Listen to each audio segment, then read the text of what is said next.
자, 반갑습니다. 알파프로 가족 여러분, 정태근 전문가입니다. 8월 2일 첫 번째 방송 시작하도록 하겠습니다. 자, 첫 번째 방송 종목은 하나 머티리얼즈고요. 그리고 방송 말미에는 히든 종목이 공개가 됩니다. 방송 끝까지 시청을 부탁드리고요. 방송 보시고 난 이후에는 좋아요, 구독 부탁드리도록 하겠습니다. 자, 그러면 화면 보시면서 시작 한번 해보도록 하겠습니다. 하나 머티리얼즈 같은 경우는 개인적으로 상당히 좀 좋아하는 종목인데요. 반도체 공정에 들어가는 소모품을 만드는 회사이기 때문에 이게 전방업체들의 디램 판매 증가라든지 해마다 판매량이 꾸준히 계속 이렇게 증가해도 좋죠. 물론 좋죠. 그런데 출하가 되는 이 디램이란지 반도체가 유지만 되더라도 이 하나 머티리얼즈 같은 경우는 크게 타격을 받진 않습니다. 왜냐하면은 공정이 계속 돌아가게 되면서 어쨌든 소모품에 대한 수요는 계속 발생될 수밖에 없기 때문에 이 하나 머티리얼즈 같이 이 공정에 들어간 소모품을 만드는 회사들 같은 경우에는 설비 가동률이 가죠. 공장 가동률이 떨어지지만 않으면 크게 타격을 받지는 않습니다. 물론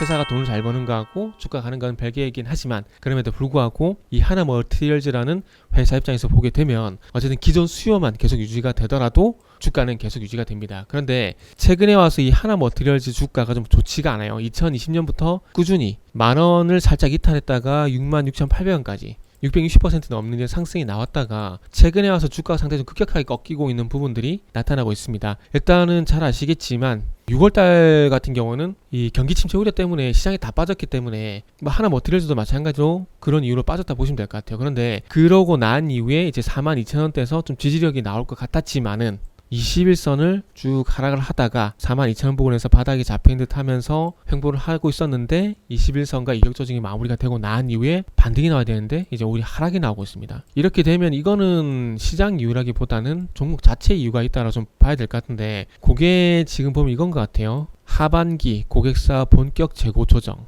하반기 매출 감소 전망, 고객사 재고 조정 영향.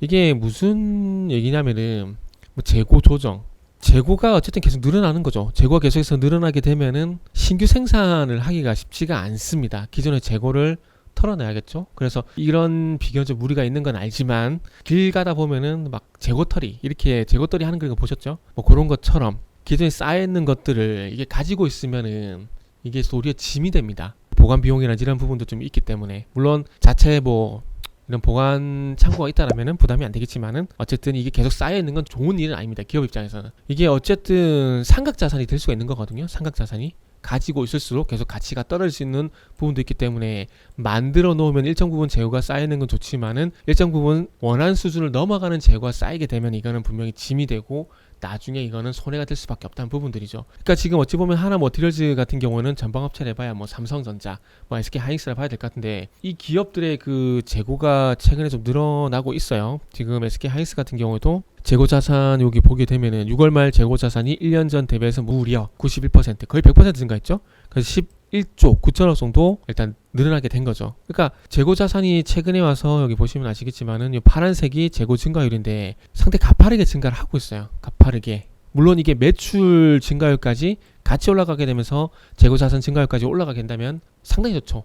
왜냐하면 재고가 쌓여있다고 하더라도 금방금방 나가니까. 그런데 지금 보시면 아시겠지만은 재고 자산 증가율과 매출 증가율이 데드크로스가 났죠? 좋은 현상은 아니란 겁니다. 재고는 늘어나고 매출은 줄어들고 이런 현상이 나타나게 되는 거죠. 그러니까 매출은 줄어들고 재고가 늘어나다 보니까 신규 가동을 하기 힘들어지게 되는 거죠. 그러면은 신규 가동이 어려워지게 되면은 이 하나 머티리얼즈와 같이 반도체 공정에 들어가는 소모품 만드는 회사들 같은 경우에는 힘들 수밖에 없습니다. 그러다 보니까 앞으로 매출의 어떤 전망치라든지 실적 전망치를 안 좋게 얘기를 할 수밖에 없는 거죠. 그래서 이런 논리로 인해서 지금 하나 머티리얼즈 같은 경우는 8월 1일부터 조금 안 좋은 리포트가 현재 나오고 있는 상황입니다. 7월 28일도 있네요. 그래서 7월달 들어와가지고 현재 조금은 하나 머티리얼즈에 좀 좋지 않은 재고 증가 소식이 나오게 되면서 현재 흐름이 좋지 않은 상황입니다. 그래서 이런 이슈가 지금 하반기 이슈이기 때문에 적어도 3분기는 안 좋다고 봐야 되겠죠. 3분기는 안 좋다고 봐야 됐고, 그러면은 7, 8, 9월달까지는 좀 안 좋다라고 단순 계산으로 9월달까지는 안 좋다고 좀 보게 된다라면은 지금의 어떤 하나 머티리얼즈의 주가는 추가적으로 하락이 나올 가능성이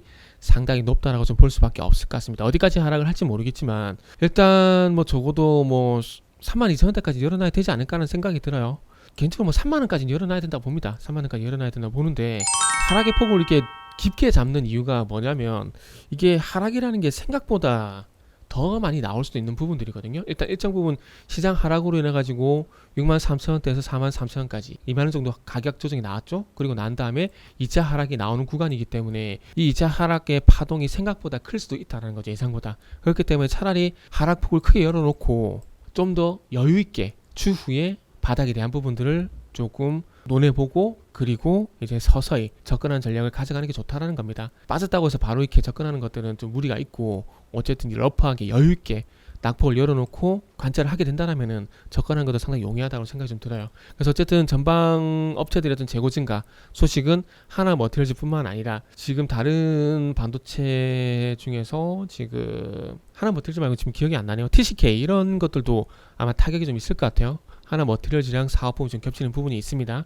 실리콘링. 그래서 그런 기업들도 이제는 조금은 관망을 해야 되지 않을까 라는 말씀을 좀 드려보도록 하겠습니다. 그래서 결론을 내보자면은 어쨌든 재고 우려 이런 부분들은 적어도 9월달까지는 지속이 될 가능성이 있기 때문에 9월달까지는 접근 금지, 가격대를 한번 유추해보게 된다라면 아예 3만원까지 크게 열어놓고 여유있게 보자라는 말씀을 드리도록 하겠습니다. 자, 이어서 히든 종목 보도록 하겠습니다.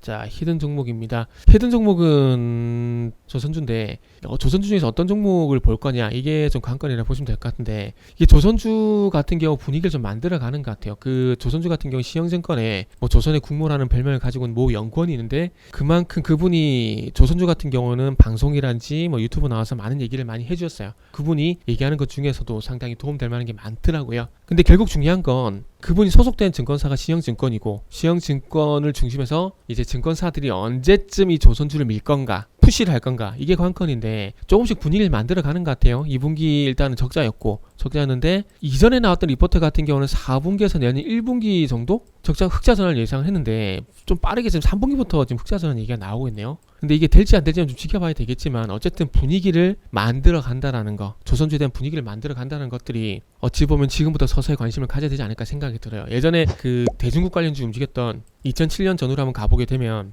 조선주가 2004년부터 2006년까지 본격적으로 움직였거든요. 그러면서 2007년도에 피크를 찍었는데, 피크를 찍었다라는 건 급등이 나왔다는 거죠. 그래서 2004년부터 쭉 상승, 대세 상승 흐름이 나왔었는데 분위기는 올해까지 만들고 내년부터 아마 밀지 않을까라는 생각이 좀 드네요. 큰 폭의 턴어라운드보다는 점진적인 어떤 그 실적 개선에 대한 얘기를 하고 있는 상황이기 때문에 조금 천천히 느긋하게 좀 보셔도 될 것 같습니다. 그리고 지금 이 히든 종목 같은 경우에는 어쨌든 이 121선을 깨지 않고 어쨌든 지지 라인으로 현재 만들어가고 있는 상황이기 때문에 지금 정도 가격 부근에서 조정을 이용한 매수 서서히 한번 해봐도 되지 않을까 생각이 듭니다. 단기적으로는 분기점을 15만원을 보고 있어요. 정말 길게 보게 되면 목표가가 상당히 높습니다. 저는 개인적으로 생각하는 목표가가 높은데 어쨌든 뭐 단기적으로 일단 15만원 우선 보도록 하겠습니다. 그래서 어쨌든 서서히 뭐 조선주에 관심이 있으신 분들 같은 경우는 한번 조금씩 담아봐도 될 시기가 왔다라고 말씀드리고 싶고, 요 종목이 궁금하신 분들은 알파프로 홈페이지를 방문해 주시면 감사하겠습니다.